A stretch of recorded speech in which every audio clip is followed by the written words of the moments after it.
Hello विद्यार्थी मित्रों, अपना गुजकेट प्रीवियस ईयर्स एमसीक्यूना आज लेक्चर नंबर 35 है। क्वेश्चन नंबर 341 परमाणु बॉम्बना विस्फोटमां उद्भवती ऊर्जा मुख्यत्वे शाने कारणे मळे छे? तो मित्रों एक्चुअली अणु बॉम्ब होवुं जोईए। परमाणु बॉम्ब हाइड्रोजन बॉम्बने कहेवाय छे। तो ये अणु बॉम्बमां न्यूक्लियर विखंडन श्रृंखला प्रक्रिया करवामां आवे અને એ જો પ્રક્રિયાને અનિયંત્રિત સ્વરૂપમાં કરવા દેવામાં આવે તો બધી જ ઉર્જા એકસાથે રિલીઝ થઈ જાય અને એ વિસ્ફોટ થઈ જાય।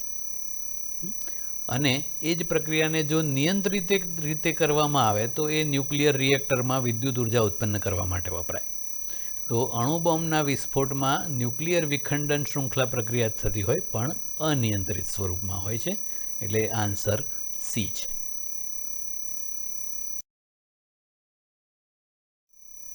क्वेश्चन नंबर 342 करिए।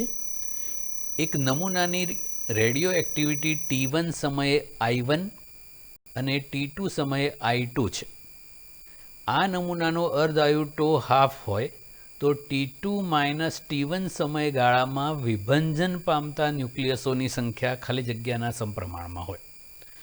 તો મિત્રો આપણે એક્ટિવિટીને અહીંયા I1 આપ્યું છે T1 સમયે। एक्टिविटी रेट ऑफ डिसइंटीग्रेशन है, विभंजननो दर, एने आर पण कहेवाय छे ने एक्टिविटी एटले आई पण कहेवाय छे। तो पहला केस में T1 समयनी एक्टिविटी विचारो तो I1 बराबर λ1 n1 कहीए अने लेमड़ा तो फिक्स ज होय तो ए 0.693 बाय टो हाफ थाय इंटू n1। आना परथी n1 ने करता बनावी दीधो तो I1 into t half upon 0.693। हवे T2 समय अविभंजित आपणे जे शोधीए छे ए अविभंजित न्यूक्लियसो छे अने आपणने माग्यो छे ए विभंजित न्यूक्लियसोनी संख्यानो बात करी छे। ए शुं कराय पछी करीए। तो T2 समये अविभंजित न्यूक्लियसोनी संख्या I2 into t half upon 0.693 आना परथी थाय। तो T2 समय मोटो है, T1 नानो छे, पण अविभंजित न्यूक्लियसोनी आपणे बात करीए तो पहला अविभंजित न्यूक्लियसो वधु संख्या में होय, पछी अमुक विभंजन थाय। हवे N2 बच्या तो गया केटला तो N1 माइनस N2। ओके, तो N1 माइनस N2 एटले आ माइनस आ कर दईए तो N1 minus N2 equal to t half અને 0.693 कॉमन काढी लीधा I1 माइनस I2। तो ए N1 माइनस N2 है ए T2 माइनस T1 जेटला समयगाळा में विभंजन पामेला न्यूक्लियसोनी संख्या कहेवाय। ओके, तो ए I1 minus I2 into t half upon 0.693 थयुं। 0.693 अचळ है એટલે આ જે વિભંજન પામતા ન્યુક્લિયસોની સંખ્યા છે I1 માઇનસ I2 ઇન્ટુ ટો હાફના સમપ્રમાણમાં કહેવાય। ઓકે,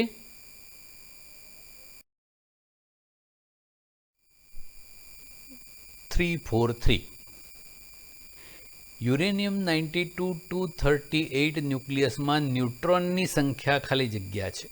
તો મિત્રો આપણને ખબર છે કે ન્યુટ્રોનની સંખ્યા એટલે A માઇનસ Z। तो 238 माइनस 92 एटले 146।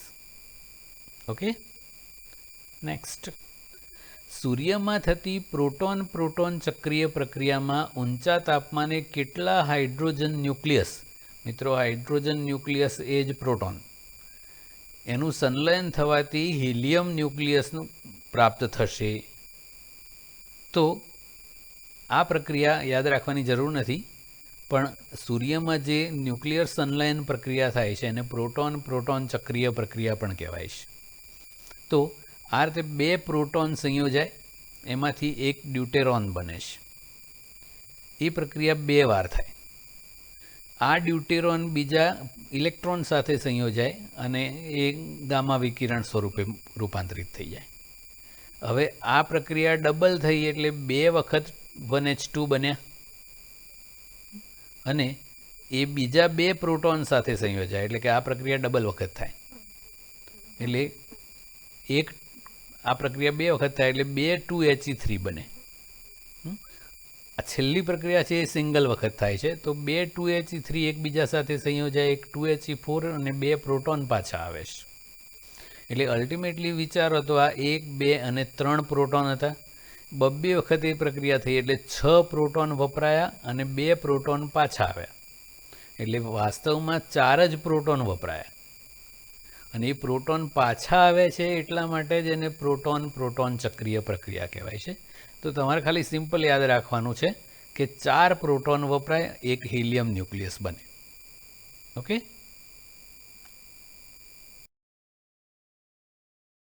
Question number 345. એક રેડિયો એક્ટિવ તત્વનો અર્ધ આયુ 20 મિનિટ છે. તેના 20%થી 80% વિભંજન દરમિયાન, જો આ વિભંજન છે, આપણા સૂત્રો અવિભંજિત માટેના છે. તો આ વિભંજન 20%થી 80%, એનો મતલબ કે અવિભંજિત જથ્થો 80%થી 20% ગણવાનો. તો એ દરમિયાનનો સમયગાળો લગભગ ખાલી જગ્યા છે. તો મિત્રો પહેલાં 20% વિભંજિત છે એટલે 80% અવિભંજિત ભાગ હોય. તો આ n છે એ ટોટલના 80%, એટલે 80/100 n0 થાય. Equal to n0 e⁻ T1, પ્રારંભિક સમયને આપણે T1 કહી દઈએ. ઓકે, તો આ 8/10 ઇક્વલ ટુ e⁻ T1 થયું. બીજા કેસમાં 80%નું વિભંજન એટલે અવિભંજિત ભાગ બચ્યો 20%, એટલે આ 20/100 n0 લઈ લીધું. એટલે આ 2/10 ઇક્વલ ટુ e⁻T2 થયું. ઓકે, હવે આ બંનેનો આપણે ગુણોત્તર લઈએ. તો આ 8/10 ભાગ્યા 2/10, 10 ઉડી જાય એટલે 8/2. પછી આ e⁻T1 અપોન e⁻T2. ઓકે, હવે ધ્યાન રાખજો, આ 4 થયું. આને ઉપર લઈ જાઓ એટલે ઘાતાંક ધન થઈ જાય. એટલે આ e⁻T2 અને આ e⁻T1 આધાર સરખા છે એટલે શું થશે? આ λT2 λT1 થઈ જશે એને ઘાતાંક. ઓકે, અને હવે લેમ્બડા કોમન કાઢી લીધો છે.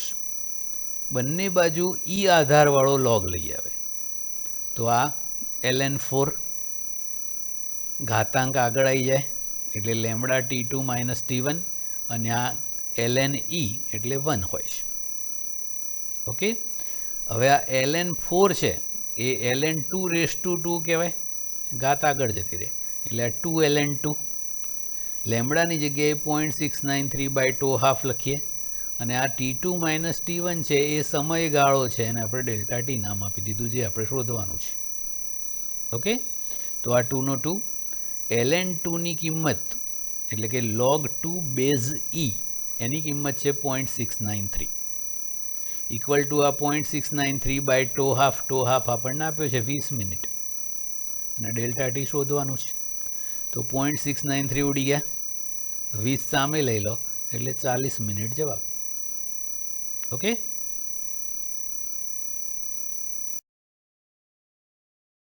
નેક્સ્ટ ક્વેશ્ચન છે, ન્યુક્લિયસની સરેરાશ ઘનતાનું મૂલ્ય પાણીની ઘનતા કરતાં ખાલી જગ્યા. તો મિત્રો ન્યુક્લિયસની ઘનતા 2.3 × 1017 kg/m³ હોય છે અને પાણીની ઘનતા 1 × 10³ kg/m³ હોય છે. તો એ ગુણોત્તર કરીએ તો એ 2.3 × 1014 મળે. ઓકે, મતલબ કે એ પાણી કરતાં ન્યુક્લિયસ છે એ 2.3 × 1014 ગણું ભારે છે એવું કહેવાય. બહુ કહેવાય. નેક્સ્ટ, 3 અર્ધ આયુ જેટલા સમયને અંતે રેડિયો એક્ટિવ તત્વની એક્ટિવિટી પ્રારંભિક એક્ટિવિટીના કેટલા ગણી હશે?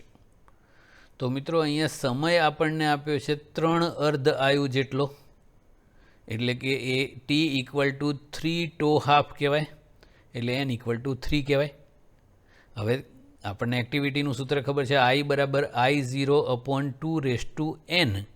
તો nની કિંમત 3 મૂકી દઈએ, 3 અર્ધાયુ છે એટલે. તો I0/2(3) એટલે I0/8. એટલે પ્રારંભિક એક્ટિવિટીના 8મા ભાગની થાય. સિમ્પલ. Question number 348.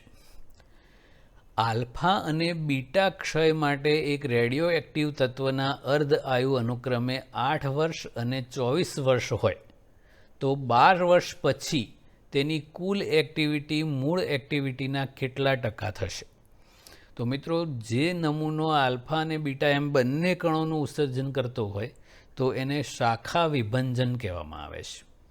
અને શાખા વિભંજન માટે જે ક્ષય નિયતાંક અથવા તો રેડિયો એક્ટિવ નિયતાંક છે એને lambda total equal to lambda alpha plus lambda beta વડે દર્શાવાય છે. આપણને અહીંયા અર્ધ આયુ આપેલા છે એટલે અર્ધ આયુ સ્વરૂપે લખીએ તો આ 0.693 બાય ટો હાફ ટોટલ થાય. આ 0.693 upon toe half of alpha plus આ લેમ્બડા એટલે 0.693 upon toe half of beta થાય. 0.693 ઉડી ગયા એટલે ટો હાફનો સંબંધ આવો થઈ ગયો. તો 1 upon toe half total equal to 1/8 plus 1/24 લસા કરી દો તો આ 1/6 ઉલટાઈ દો તો ટો હાફ થયું 6 યર. હવે આપણને ખબર છે કે અર્ધ આયુ જેટલા સમયમાં એક્ટિવિટી અડધી થાય એટલે કે 6 વર્ષમાં એક્ટિવિટી અડધી એટલે 50% થાય અને 2 અર્ધ આયુ લઈએ એટલે 12 વર્ષમાં એની અડધી એટલે 25% થઈ જાય. એટલે 12 વર્ષમાં એક્ટિવિટી કુલ એક્ટિવિટીના 25% થાય. ઓકે.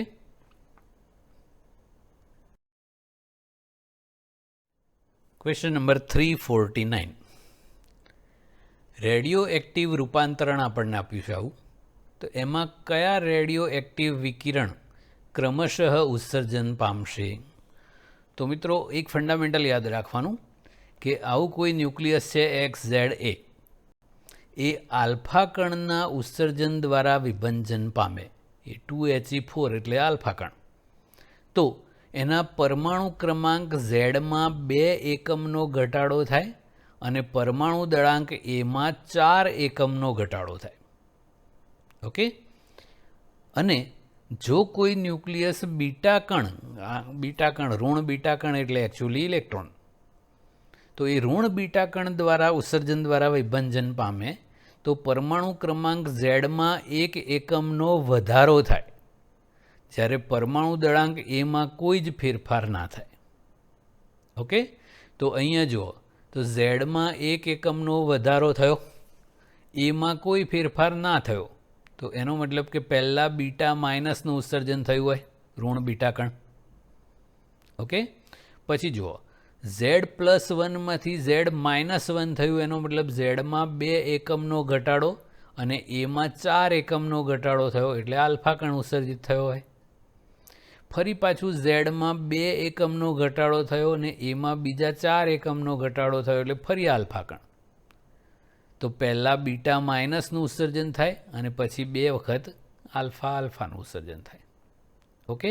તો આ વસ્તુ યાદ રાખવાની છે કે એક આલ્ફા કણનું ઉત્સર્જન થાય તો ઝેડમાં 2 એકમનો ઘટાડો, એમાં 4 એકમનો ઘટાડો, અને એક બીટા માઇનસનું ઉત્સર્જન થાય ઋણ બીટા કણ, તો ઝેડમાં 1 એકમનો વધારો થાય, એમાં કોઈ ફેરફાર ના થાય. Okay. And today's last. O816 અને O817 ન્યુક્લિયસોની ન્યુક્લિયોન દીઠ બંધન ઉર્જાઓ આપેલી છે 7.97 મિલિયન ઇલેક્ટ્રોન વોલ્ટ અને 7.75 મિલિયન ઇલેક્ટ્રોન વોલ્ટ.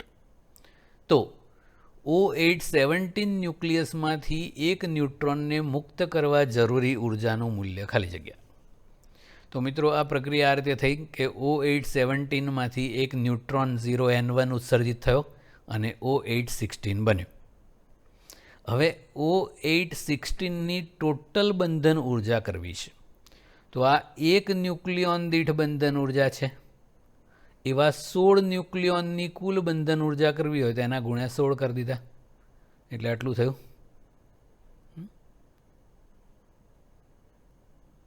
ઉલટું આપેલું છે એકચ્યુઅલી. આ O816ની આ છે અને O817ની આ છે. તો 16 ગુણ્યા 7.75 કર્યા એટલે આટલી થઈ, અને 7.97 ગુણ્યા એવા 17 કર્યા એટલે ટોટલ બંધન ઉર્જા આટલી થઈ. ભારે ન્યુક્લિયસની ન્યુક્લિયોન દીઠ બંધન ઉર્જા વધારે હોય. બસ, તો આ બેનો જેટલો ડિફરન્સ પડ્યો તો એ બેનો તફાવત કર્યો 4.23 મિલિયન ઇલેક્ટ્રોન વોલ્ટ મળ્યું. એટલી ઉર્જા એ ન્યુટ્રોનને મુક્ત કરવા માટે જરૂરી હોય. Okay, that's it. So take care and study well. That's it.